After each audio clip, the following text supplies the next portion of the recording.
반갑습니다. 오늘은 지난번 우울증에 이어가지고 우울증 중에 지난번에 말씀드렸지만은 우울증 중에 저희 나라에 특별하다고 했던 게 있죠. 화병에 대해서 이야기를 해보겠습니다. 우리나라 이제 제가 진료를 보다 보면은 어르신들이 화병 아닙니까? 또는 한의원에 갔더니 화병입니다. 이렇게 이야기를 들었던 분이 많이 오시고 있어요. 지금 화병이 과연 뭔가? 이게 지난번에 제가 우울증 중에 하나라고만 이렇게 말씀을 드렸는데 아주 엄격하게 보면은 화병에서 조금 더 나빠진 경우에 조금 더 진행을 하고 화병을 해결해 주지 못했을 경우에 우울증으로 이렇게 진행을 하는 걸로 생각을 하시면 되겠습니다. 지난번에도 말씀드렸지만은 이 화병이라는 것은 우리나라에서만 인정을 받는 그런 질병입니다. 이 화병을 뭐 다른 말로 하면 울화병이라고도 하죠. 울화가 치밀어 오른다. 사였던 화가 폭발한다. 한국 문화에서 이제 너무 이렇게 감정이 억누러진 상태에서 참고 하다가 나이가 들거나 몸이 약해지거나 큰 스트레스가 왔을 때 드디어 이제 폭발하게 될 때 그게 이제 울화병이고 화병이라고 할 수 있습니다. 근데 이제 이걸 병으로 생각을 하지 않으니까 치료를 많이 받지 않겠죠. 그래서 큰 문제가 되는데 치료를 받지 않는 경우에는 이제 우울증이 진행되고 우울증이 심해지면 자살 충동도 일어나고 급기야 자살까지도 하게 되는 특별히 우리나라 여성분들, 중년 여성분들에게 많은 질병이라고 할 수 있겠습니다. 그래서 이 화병은 이제 정신과에서 진료를 보게 되는데요. 또는 이제 심리 상담에서 하게 되겠죠. 그래서 이제 이 화병이라는 거는 일단은 스트레스가 있어야 되고 그 스트레스가 신체 증상으로 나타나고 가슴이 답답하고 목에 뭐가 걸린 것 같고 이게 화가 나고 가슴이 답답한 듯이 숨도 잘 안 쉬어지고 이런 증상을 동반하게 돼서 대체로는 내과나 신경과의 진료를 보게 됩니다. 그쪽에서는 이제 검사를 해보고 큰 이상이 없습니다. 정신과에 가보세요. 이렇게 이야기를 하게 됩니다. 정신과에서 보게 되는 이유는 이제 스트레스가 일단 있고 그 스트레스와 관련된 게 이 마음이죠. 정신이죠. 그래서 이 정신과 또 신체는 연결이 되어 있습니다. 또 우리가 느끼는 감정이 또 신체로도 표현이 되는데 이제부터 그것을 설명을 좀 드리려고 합니다. 우리 몸에는 이렇게 교감신경과 부교감신경이라는 게 있습니다.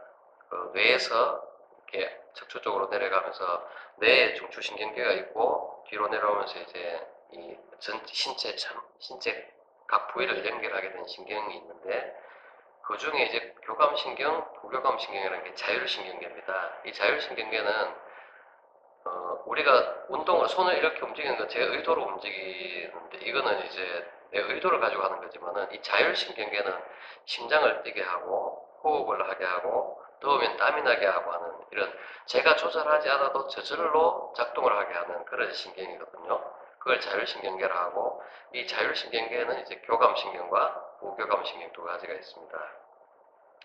예를 들면 갑자기 우리가 어떤 큰 뭐 충격을 받거나 놀라면 심장이 막 뛰죠. 그게 그냥 놀라서 심장으로 바로 오는 게 아니고 놀라면은 심장으로 이어지는 신경을 통해서 심장으로 연결이 되고 그래서 가슴이 막 뛰게 되고 눈으로 연결되면 눈앞이 하얗게 되고 어지럽기도 하고 귀로 연결되면 어지럽기도 하고 또 입으로 연결되는 것은 입마름도 생기고 많이 긴장을 하고 불안해하면 입이 바짝바짝 마르죠. 그런 것들이 모두 교감신경, 부교감신경을 통한 이 자율신경계의 작용이라고 할 수 있겠습니다. 여러분 시험 공부하다 보면은 이제 화장실에 자주 가게 됩니다. 면접을 보러 가면 긴장을 해서 이제 손에 땀이 나기도 하고 그런 것들이 모두 이 자율신경계의 작용이에요. 그래서 이런 것들이 이제 균형을 맞춰가지고 평온한 상태에서 또는 스트레스 상태에서 교감신경, 부교감신경이 적절하게 작동을 하고 이 우리 몸의 항상성을 유지하기 위해서 이 작동을 제대로 하면은 이제 큰 병이 되질 않는데 우리 몸의 균형이 깨지고 스트레스가 극심하거나 하면은 이 교감신경, 부교감신경을 통한 자율신경계의 작동이 오작동이 일어나게 됩니다. 그래서 이제 별일 없는데도 가슴이 두근두근거리고 이 호흡이 답답해서 숨을 못 쉴 것 같고 목에 뭐가 이렇게 걸린 것 같은 그런 느낌이 들게도 됩니다. 그래서 이런 화병은 아까도 말씀드렸지만 중년 이후의 여성에게 제일 많습니다. 그리고 대체로 이런 분들은 아주 한평생 동안 고생을 많이 하신 분들이에요. 그리고 억울한 감정. 저희 나라에서 이제 제일 힘들어하는 게 부부관계죠. 그래서 시어머니 밑에서 시어머니 평생 모시고 사는데 시어머니 모시고 사는 게 이제 미덕으로 생각되고 거기서 또 화가 나거나 이런 것도 표현도 하지도 못하고 유교적인 관점에서 그래서 이제 속으로만 끙끙 앓고 있다 보면은 나중에 이제 이 중년 여성이 이제 나이가 들면은 이런 증상이 나타난다는 거죠. 저희들 그 유교적인 문화에서 과거에 그런 말이 있었죠. 여자가 시집을 가면은 눈 가리고 3년, 입 막고 3년, 귀 막고 3년. 이게 보지도 말고 말하지도 말고 듣지도 말하는 거죠. 이게 사람인데 그렇게 되지 않지 않습니까? 이게 말을 해야지 화가 표현이 되고 한데 표현을 못하고 억누르게 되고 그게 10년, 20년 살게 되면 화병이 된다는 거죠. 대체로는 이제 시부모와의 관계, 또 남편과의 관계, 또 결혼생활이 고통스럽다든지 아주 고생을 많이 했다든지 사회적으로 좌절을 많이 겪었다든지 하는 그런 경우가 많고요. 어떤 사람이 이렇게 화병이 잘 오느냐 하면은 억울하고 분하고 화나고 이렇게 증오심이 있는데 이것을 이렇게 쉽게 풀어내지 못하는 사람, 한마디로 얘기하면 한많은 사람. 나는 왜 이렇게 한많은 내 인생, 한마디로 말하면 그런 게 있죠. 그런 분들에게 많이 오게 됩니다. 그럼 왜 우리 한국에는 되게 많으냐? 아까도 이야기 드렸지만 어떤 유교적인 그런 문화, 뭐 여자만 오는 게 아닙니다. 남자들도 오는데 유교적인 문화 이외에 뭐 일제시대 탄압, 6.25 전쟁, 광주 5.18, 그리고 뭐 제주 같으면 4.3 사건, 일제시대에 수탈당하고 압박당했던 거, 그리고 뭐 급속한 경제 성장으로 인한 그런 빈부의 격차로 인한 자존심의 문제, 돈 문제, 또는 최근에는 자식들이 이제 대학 가기가 힘들어지고 자식들이 직장을 구하기가 점점 어려워지죠. 뭐 여러 가지 수도 없이 많은 일들이 저희 사회에서 일어나는데 이런 여러 가지 짧은 기간에 이런 많은 일들이 일어났기 때문에 우리나라 사람들에게 한이 많이 쌓여 있다. 그래서 한이라는 게 이제 우리나라의 특징적인 감정이다. 이렇게 표현을 하게 되고 이 화병은 우리나라에만 있을 것이다. 이렇게 이야기를 합니다. 중노년층 같은 경우에 특히 우리나라 같은 경우 지금 현재 중노년층은 이렇게 한을 많이 안고 살아왔죠. 전쟁 생활고 또 여성들을 비하하고 남존 여비 사상 뭐 이런 것들이 이제 우리 몸에 전체적으로 갖춰져 있고 우리 민족 전체의 이런 분위기가 저희 후손들에게까지도 이렇게 내려오게 됩니다. 그거를 이제 집단 무의식이라고도 하는데 우리 마음속에 이렇게 저는 지금 잘 살고 있지만 우리 민족 상에 퍼져 있는 것, 그 한이라는 것이 누구에게나 걸려 있다. 그러니까 화병도 누구나 걸릴 수 있다는 것을 이제 말씀드리고 싶습니다. 특히 왜 여자한테 많으냐? 뭐 이런 거는 아까도 말씀드린 유교적인 그런 문화. 또는 이제 여성분들이 이제 중년이 되면서 이제 생식기관이 변화가 오죠. 갱년기가 들어서면서 이제 폐경이 되고 호르몬 분비가 달라지고 하면서 이렇게 화병이 오는 것도 있고. 각 개인의 뭐 성격적이나 감정적인 특성도 있습니다. 표현을 하지 못하는 아주 소심한 분, 이런 분. 또 우리나라는 남자들은 뭐 술 마시고 노래 부르고 운동하면 이렇게 스트레스 푸는 것이 많은데 우리나라 문화에서는 여자분들이 스트레스를 풀 곳이 잘 없습니다. 그래서 더 이렇게 한이 많이 쌓이고 스트레스를 해소하지 못하고 그래서 그런 게 아닌가 생각을 하고 또 우리나라에서는 육아도 하고 가사도 해야 되는데 최근 들어서는 여자분들이 일도 많이 하죠. 그래서 한 명이 세 가지 일을 다 해야 되는데 우리나라에서는 그 많은 것들을 여성의 책임으로 돌리는 경우가 많아요.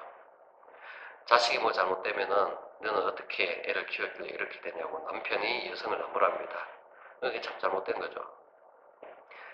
잘하면은 남편 탓, 못하면 와이프 부인 탓 이렇게 그런 분위기였기 때문에 물론 이제 지금은 조금 많이 바뀌었습니다만은 과거에 현재 지금 중장년층 노인분 그 분들이 살아왔을 때는 그렇게 이야기들을 많이 들었어요.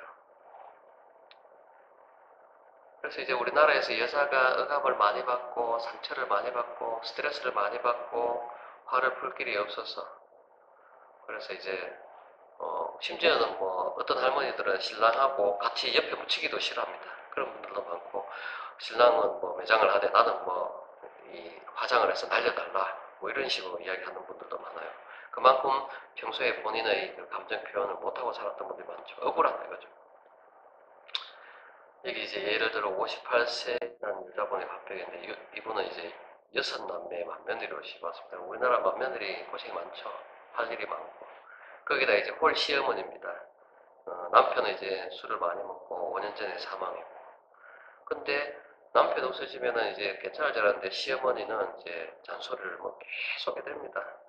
근데 이제 애들까지 잘 되냐 모르는 애들은 장남은 나이가 40이 넘었는데 40이 다 돼가는데 아직까지 무직이고 차남은 가출해서 연락도 안 되고 이런 상황들이 이제 화병이 올 수밖에 없죠.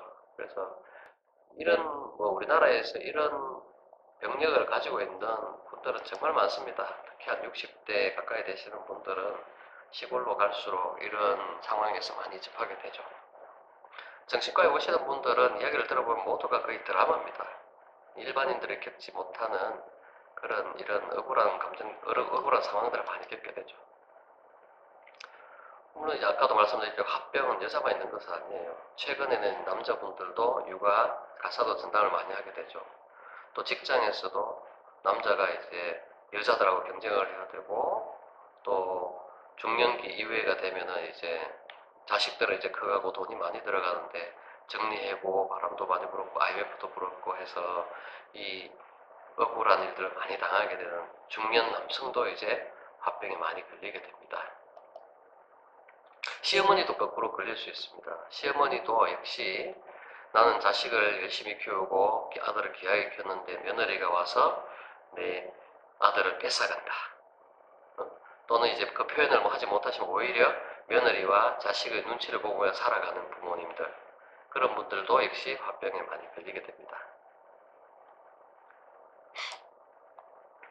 왜 걸리느냐? 한 말씀으로 말씀드리면은 그런 체질이 있는 것 같습니다. 똑같은 스트레스를 받더라도 똑같은 질병에 걸리는 건 아니죠. 그런 화병에 잘 걸리는 체질을 타고난 사람이 어떤 이런 예를 들면 가족 간의 갈등, 남편과의 다툼, 남편의 외도, 시부모와 갈등 등 이런 여러 가지 큰 스트레스들이 동시에 왔을 때 특히 이제 소통이 잘 되지 않는 경우에 자기 의사를 표현하지 못하는 경우에 종합적으로 왔을 때 이렇게 오게 된다고 보게 되겠습니다. 다시 말씀드리지만 누구나 오는 건 아니다. 그렇지만은 이런 체질을 좀 갖고 있다.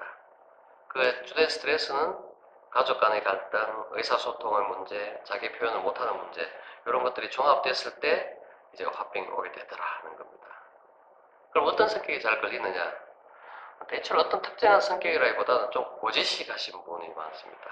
융통성이 없고 닭꼬지 곧대로 해야 되는 분, 또 굉장히 양심적인 분. 이런 분들이 양심적이니까 어디 가서 나쁜 소리도 못하고 또 잘 해줘야 되고 돌려받는 것은 없고 해주기만 해야 되는데 속마음은 안 그렇죠. 내가 해준 만큼 받기를 원하지만은 그렇게 돌아오지 않습니다. 이 세상은. 또 감정을 아주 억제하는 분, 인내심이 많은 분. 가톨릭에서 내 탓이요 내 탓이요 하잖아요. 그래서 모든 것을 자기 탓으로 그건 물론 이제 다른 이야기지만은 자기 탓으로 많이 돌리는 분은 자기 탓이니까 어디 다른 데 이야기하거나 욕할 데가 없잖아요. 예를 들면은 부모님이 반대하는 결혼을 한 여성분이 어디 남편하고 관계가 나빠지면 어디 가서 하소연할 데가 없잖아요. 부모님이 반대를 했는데 부모님한테 가서 이야기할 수도 없지 않습니까? 자꾸 자기 탓으로 돌리게 되고 어디 표현도 못하고 하니까 화병들이 잘 생기고 특히 이제 순종형의 사람들이 많이 생깁니다. 저희 어머님 세대에는 스방님 뜻대로 이런 말 많죠. 모든 걸 본인의 의사는 제껴두고 남편의 뜻대로 하세요. 남편 뜻대로 내 인생도 어떻게 하세요. 이렇게 하시는 분들 있죠. 순종형이 결국에는 나이 들면은 이제 그런 이제 화병이 잘 생긴다고 합니다. 그래서 이 화병은 이렇게 진행을 하게 됩니다. 처음에 화가 나고 분노가 있고 억울하고 걱정도 되고 허무하고 뭐 이런 것들이 있는데 이런 것들이 아까 말씀드린 자율신경계의 균형을 무너뜨려서 어떤 다양한 신체 증상을 나타내게 되고, 이 신체 증상은 어디 병원에 가도 치료가 잘 되질 않습니다. 치료가 되지 않고 가면은 이상이 없다 하고 정신과에 가보라 하고 화병입니다 하기도 하고 우울합병이랍니다 하고, 그래서 보면은 증상이 이제 우울하고 죽고만 싶고 아무것도 하기 싫고 후회만 되고 하는 그런 정신과적인 증상이 오고, 이런 것들도 계속되면은 더 화가 쌓이고 해결이 안 되니까 더 화가 쌓이고 분노가 더 치밀겠죠. 해결이 안 되게. 그래서 이게 악순환을 계속 빠지게 됩니다. 악순환이 빠지면 이제 우울증이 심각해지고 자살에 이르기도 하고 그렇습니다. 초기에 이런 화가 나고 억울하고 이런 감정이 생겼을 때는 이것을 빨리 푸는 게 굉장히 중요한데요. 요즘 이제 젊으신 분들은 의사소통을 잘 해서 그때그때 이제 푸는 경우들이 많은데, 지금 현재 중년 이상의 분들은 자라온 배경이나 가정들이 이렇게 즉각 표현을 할 수 있는 그런 분위기들이 아니어서 화병이 많이 생겼죠. 이런 다양한 신체 증상 중에 제일 많은 것은 이제 두통, 어지러움, 얼굴이 화끈화끈거리고 입이 마르다 합니다. 가슴도 두근거리고 답답하고 이쪽에서 뭔가 가슴 쪽에서 치밀어 오르는 듯한 느낌, 목하고 가슴에 뭔가 꽉 덩어리가 차 있는 것 같은데 이비인후과에 가보면 이상이 없다 하고, 소화가 잘 안 되고 심하면 불면증까지도 오고 손발도 저리고, 이런 다양한 신체 증상들이 있습니다. 그래서 이런 것들이 이제 병원에 내과나 신경과에 가면 병이 없다고 하죠. 없다고 하는데 그래서 결국에는 정신과로 오게 되고 정신과의 치료를 받게 됩니다. 특히 이게 가슴에 증상이 많고 한데, 가슴에 열이 나고 뻐근하고 뭐가 뭉쳐있다, 치밀어 오는 느낌이 있다, 이걸 이제 한의학에서는 불의 기운 때문에 기가 가슴에 모인다고 표현을 한다고 하더라고요. 근데 이제 여튼 이 화병에는 가슴 증상이 많습니다. 가슴이 이제 신경을 쓰게 되면 또 예민해지고 두통도 많게 되고 다른 증상들을 이제 따라 가지게 되죠. 그래서 신경 쓰입니다. 별거 없어요. 마음 편하게 가지세요. 뭐 이렇게 이야기만 합니다. 정신과 진료를 권유를 하는데 이제 정신과에 대한 어떤 편견이라든 게 있어서 환자분들이 그 이야기를 듣는 걸 싫어합니다. 그래서 이제 내과나 신경과에서는 정신과 가라는 소리를 못하고 신경 쓰입니다. 신경 좀 예민하지 않게 하셨으면 좋겠어요 라고 이렇게 표현하는 경우가 많습니다. 그럴 경우에는 정신과 상담을 받거나 아니면 심리 상담을 받는 게 좋겠죠. 이제 아까도 말씀드렸지만 계속되면 우울증, 자살, 가출, 이혼, 가정불화 이런 것들이 막 동반이 되게 됩니다. 몸도 이제 혈압이 자꾸 오르게 되고, 몸이 이제 아까 자율 균형이 깨졌죠. 그게 혈압도 조절하고 심장도 조절하고 당 호르몬도 조절하고 모든 것을 조절하는데, 이게 균형이 계속 깨져가 있으면 이런 각종 성인병, 고혈압, 중풍, 당뇨, 비만, 관절염 이런 게 오게 되고, 예민한 분들 과민성 대장, 만성위염, 위궤양, 두통, 이명 이런 것들이 계속 이렇게 지속이 되게 됩니다. 그것이 스트레스에 대응하는 교감신경, 부교감신경 또 우리 뇌의 균형이 무너져서 스트레스가 이런 신체 증상하고 연결이 되는 거죠. 이게 오래되면 이게 고정이 됩니다. 그래서 혈압약을 먹기도 하고 비만이 오기도 하고. 근데 이제 물론 이제 그게 이제 이 화병으로 오는 증상 말고 실제로 병들이 있겠죠. 구분을 해야 됩니다. 내과 질환이나 갱년기, 호르몬 분비 저하로 인한 갱년기 장애, 또 갑상선 기능이 떨어져 우울증과 화병 같은 증상이 올 수가 있어요. 또 가슴 두근거리니까 실제로 심장에 문제가 있을 수도 있겠죠. 또 화병 아니라도 불안하고 우울증이 오면은 신체 질환이 많은 경우도 있습니다. 특히 연세 있는 경우에. 그래서 이런 질병들과는 구분을 해야 되겠죠. 어떻게 하면 이길 수 있을까? 아까도 뭐 말씀드렸지만은 이게 소통을 일단 잘 해야 되는데요. 이 소통을 하지 못하게 되는 이유가 나는 실패했다, 뭐 이런 경우가 많아가지고 어디 말을 하지를 못합니다. 또 완벽하게 해야 되기 때문에 이게 완벽하지 않으면 말 표현하지 못하고, 또 남편한테 표현을 해야 되는데 남편한테 기가 죽어서 표현하지 못하고 뭐 이런 것들이 많거든요. 그래서 생각을 좀 더 긍정적으로 바꾸고 내 몸을 잘 관찰하고 이런 것들이 먼저 시작이 돼야 되고, 그 다음에 좀 더 낙천적인 생각을 하게 하고 자기가 좋아하는 활동을 하고, 좋은 옷을, 예를 들면 좋은 옷 입고 외출하고 백화점에 가서 뭐 아이 쇼핑도 하고 뭐 이렇게 해야지 이제 화병이 쌓이질 않습니다. 성격을 개선해야 됩니다. 이 화병이 있는 분들은 늘 이렇게 마음속에 표현을 하지 않지만 늘 마음속에 나는 피해를 많이 받아왔다는 생각을 가지고 있는 경우가 많거든요. 이 피해의식이 많으면은 다른 사람을 신뢰하기도 힘들고 신뢰가 없으면 소통하기도 힘듭니다. 그래서 피해의식을 없애야 되고 나는 현재로서는 나만 중심인, 내가 주인공인 삶을 살고 있다. 이렇게 좀 생각을 바꾸는 게 좋을 것 같습니다. 삶의 태도도 혼자 공하게 있는 것보다도 다른 다양한 사회생활을 하는 것이 좋고 봉사활동을 해서 내가 다른 사람을 위해서 뭘 할 수 있다는 이 자긍심 그런 것도 좀 키우는 게 좋고 특히 우리나라에서 문제가 된 고부간의 문제에서 중요한 게 시어머니가 자식을 뺏겼다라는 생각을 많이 하는데요. 본인이 고생을 해서 귀하게 키웠거든요. 키우고 나니까 자식은 며느리한테만 가 있고 사실은 이 아이한테 의지를 해서 안 되고 자기 자신의 삶을 살아야 되는데 내가 귀하게 키웠고 고생해서 키웠기 때문에 내가 자식에게 자꾸 의지하고 싶은데 이 자식은 며느리 겁니다. 그래서 이게 갈등이 생기게 되죠. 그래서 이제 나이가 들었어도 자식에게 의지하지 않도록 하는 게 좋습니다. 그 다음에 좋아하는 취미생활, 좋은 친구 사귀고 이런 여러 가지 삶의 태도를 좀 더 긍정적이고 밝은 쪽으로 바꾸는 게 좋겠습니다. 물론 이제 상담을 하는 게 좋겠죠. 상담을 하고 정신과에서뿐만 아니고 심리 상담을 해주시는 분을 만나서 하는 게 좋겠습니다. 그 이외에 이제 약물 치료가 있습니다. 실제로 이 약물 치료는 굉장히 효과가 있는데요. 이 스트레스가 오면은 아까 말씀드렸지만은 자율신경계를 포함한 이 우리 전체 신경계에 장애가 오게 돼요. 이 신경계에 장애가 오면서 신체 증상이 생기는데 이 만성 스트레스를 호전시킬 수 있는 약물, 뇌 신경장애를 덜 일으키게 하는 약물, 또 신체 증상을 조절하는 약물들이 있습니다. 그래서 이거는 이제 정신과 의사와 상담을 잘 해서 본인에게 맞는 약물을 선택해서 치료를 하면 되겠습니다. 이 간단하게 화병에 대해서 이야기를 해봤는데요. 이 화병은 한마디로 말씀드리면은 소통이 되지 않아서 일어나는 병입니다.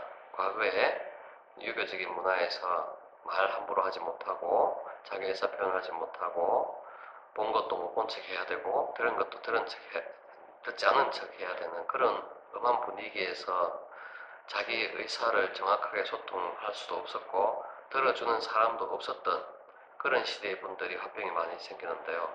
그래서 요즘 젊은 분들이 이제 여자친구, 남자친구 서로 간에 모든 것을 소통하고 털어놓고 하는 것들은 이 화병을 막는데 굉장히 좋은